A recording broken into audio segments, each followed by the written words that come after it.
Asian কাপের বাছাই পর্বের ম্যাচের প্রস্তুতি দারুণ হচ্ছে বলে মনে করেন জাতীয় দলের হেড কোচ হ্যাভিয়ের ক্যাব্রেরা।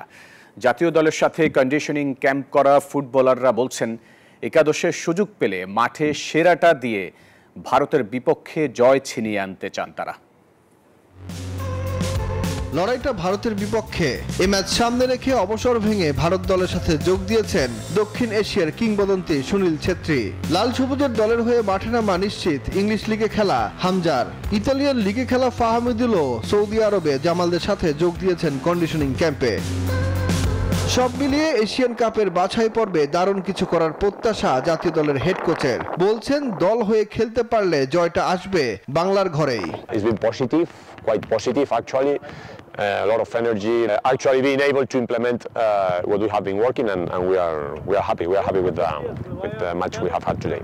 অনূর্ধ্ব 20 দলের হয়ে মাঠ মাতানো ফরওয়ার্ড পিয়াস আহমেদ নোভা স্বপ্ন দেখছেন জাতীয় দলের হয়ে মাঠ মাতানোর। বলছেন, একাদশে সুযোগ পেলে দারুণ কিছু করতে চান তিনিও। সিনিয়র রাকিব ভাই আছে, তারপরে মুরসালিন ভাই আছে, তারপরে নতুন প্লেয়ার আলামিন, আবার আমি। So tough, I think tough হবে, বাট সমস্যা নাই। এজ এ নাম্বার 9 হিসেবে আমি এখানে ফাইট করব। ডিফেন্ডার শাকিল আহমেদের মুখেও একই সুর। সুযোগ আসলে তা কাজে লাগাতে চান তিনি।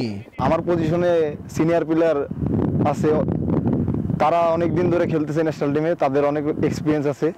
তো আমি চেষ্টা করব আমি আমার সর্বোচ্চটা দিয়ে খেলার। আগামী 25 মার্চ ভারতের শিলংয়ে মাঠে নামবে বাংলাদেশ।